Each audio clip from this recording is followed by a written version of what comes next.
কলকাতার মধ্যেই কি আপনারা বৃন্দাবন ঘুরতে চান? তাহলে চলো। হ্যাঁ, আমি বলছিলাম কাঠিয়া বাবা আশ্রমের কথা। এখানে যেতে হলে দক্ষিণেশ্বর স্টেশন থেকে বেরিয়ে ডান দিকে অটো স্ট্যান্ডে অটোয় উঠে 10 টাকা মাত্র ভাড়া দিয়ে আশ্রমের সামনে নামবেন। এখানে বিকেল 5টা থেকে 8টা পর্যন্ত গেট খোলাই থাকে। এখানে আশ্রমে কৃষ্ণ ঠাকুরের শৈশবকাল থেকে যৌবন পর্যন্ত যা ঘটনা সবটাই তুলে ধরা হয়েছে।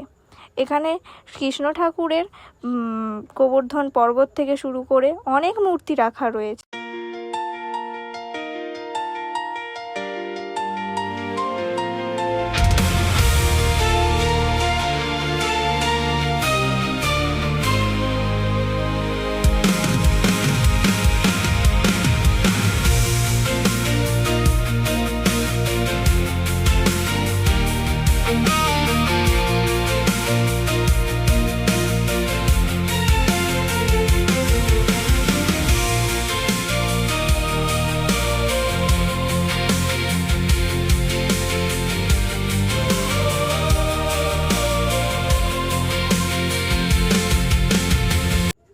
এই যে এই গরুগুলো বাচ্চা, এগুলো আনা হয়েছে বৃন্দাবন থেকে। আমাদের এখানে এগুলো দেখা যায় না, বাচ্চা বাচ্চা গরু একদম।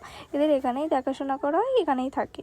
এই যে শিব ঠাকুরটি দেখতে পাবেন এক্ষুনি, এই শিব ঠাকুরটি খুবই বড় এবং খুব সুন্দর। এখানে চা খাবার এখানে অনেক কিছুই পাওয়া যায় ভিতরে, ওখানে গিয়ে খেতেও পারবেন আপনারা বিকেলবেলা। এই যে পাশেই গঙ্গা আছে, এখানে বসার জায়গাও আছে। আপনারা এখানে বসে খুব সুন্দর একটি মুহূর্তও কাটাতে পারবেন। খুব সুন্দর একটি জায়গা। এইখানে কাছে এই ঘরগুলির মধ্যে অনেক সাধুর মূর্তিও রাখা রয়েছে। খুব সুন্দর একটি প্রতিচ্ছবি তুলে ধরা হয়েছে। এইখানেও অনেক কৃষ্ণের লীলা এখানে তুলে ধরা হয়েছে। মূর্তির মাধ্যমে সবই এক এক করে রাখা রয়েছে। ভিতরটি খুবই সুন্দর, এখানে লাইট জ্বললে আরও খুব সুন্দর লাগবে। এই যে বড় বড় মূর্তিগুলোও এইখানে রাখা রয়েছে। এখানে নরসিংহ অনেক কিছুই রাখা হয়েছে। ওখানে রয়েছে সাধুদের 3টি মূর্তি বড় বড়। তারপর ওইদিকে রয়েছে দেবীর মূর্তি, গণেশের মূর্তি, তারপরে বজরংবলীর মূর্তি। অনেকই সুন্দর সুন্দর মূর্তি রয়েছে এখানে। একবার আপনারা এখানে এসে ঘুরে যেতে পারেন। খুবই সুন্দর একটি জায়গা। আশা করছি আপনাদেরও কিন্তু খুবই ভালো লাগবে।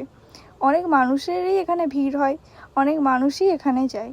আপনারাও পারলেন একবার ঘুরে যাবেন। এবং এর যদি ডিটেলস আপনারা জানতে চান কিভাবে যাবেন, তো কমেন্টে আমাকে জানাবেন। আর এরকম ভিডিও যদি আপনারা দেখতে চান তো সাবস্ক্রাইব করে রাখুন।